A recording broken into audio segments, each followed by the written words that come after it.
Shrimad home remedies में आपका स्वागत है। और हम आपको बताएंगे कि महिलाओं के किन अंगों को छूने से महिलाएं मचल जाती हैं। एक सेंसिटिव पॉइंट्स होते हैं वो, हम वही आपको बताने जा रहे हैं, जिससे महिलाएं या औरतें या आपकी बीवी या गर्लफ्रेंड आपके और नज़दीक आ जाएंगी।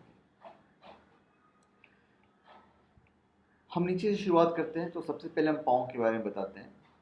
अगर आप माथे को सहलाने की जगह पैर से शुरुआत करना चाहते हैं तो ये भी काफ़ी असरदार होता है। पैर पर मालिश करने से तनाव तो दूर होता ही है।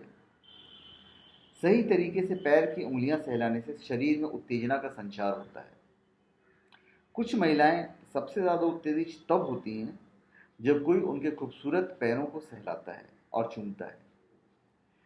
वैसे भी उन्हें सबसे ज़्यादा खुशी तब मिलती है जब उनका आशिक उनके पैरों को चूमता है।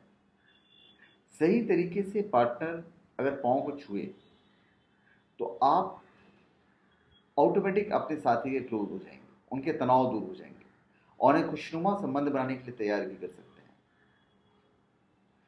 उसके बाद है हमारा माथा, हमारे फोरहेड, चाहे मेल हो चाहे फीमेल हो, दोनों का शरीर, ये भाग बहुत संवेदनशील होता है, लेकिन महिलाओं में कुछ ज़्यादा ही होता है। उन्हें अपने प्यार का इजहार करने के इरादे से आप धीरे धीरे उनके माथे को सहलाएं और हल्की मालिश करें। इससे उनका शरीर और दिमाग दोनों ही तनाव मुक्त होगा। उसके बाद आप प्यार भरा कैरिंग किस करके शुरुआत कर सकते हैं।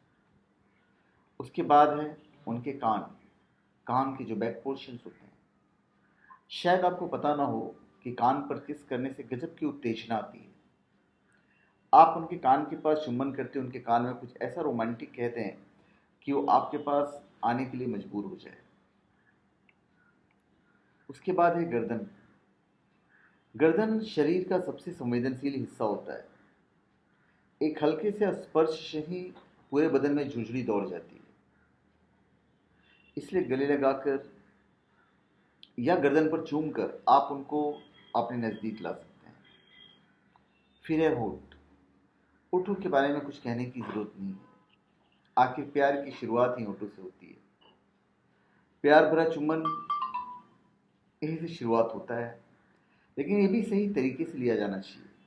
अगर आपकी साथी चुम्बन के लिए तैयार नहीं है तो आप ज़बरदस्ती नहीं करें, बल्कि आप किसी बात की शुरुआत से शुरुआत करें। उसके बाद है स्तन। एक औरत के शरीर में सबसे ज़्यादा आकर्षित करने वाला और सबसे खूबसूरत हिस्सा स्तन ही होता है। स्तन से एक लड़की को पूर्णता का एहसास होता है। ऐसे में आगे कुछ कहने की ज़रूरत नहीं, आप समझदारी से उन्हें अपने बाहों में समेट सकते हैं। फिर है पेट और पीठ। दिन भर की थकान के बाद सबसे सुकून तब मिलता है जब कोई पीठ पर मालिश करते हैं। अब आप और आपके साथी दोनों ही बाहर के थके हुए हों, लेकिन कुछ करने का इरादा हो, तो शुरुआत पीठ से कर सकते हैं। आप मालिश कर सकते हैं, एक दूसरे की मालिश कर सकते हैं। पीठ को हल्के हल्के सहलाने से आपका शरीर तनाव मुक्त होता है। अगर वो तनाव मुक्त हो जाती है तो नज़दीक आना भी लाजमी है। तो धन्यवाद। आप हमारे चैनल पे सब्सक्राइब करें और अपनी कमेंट कीजिए। धन्यवाद।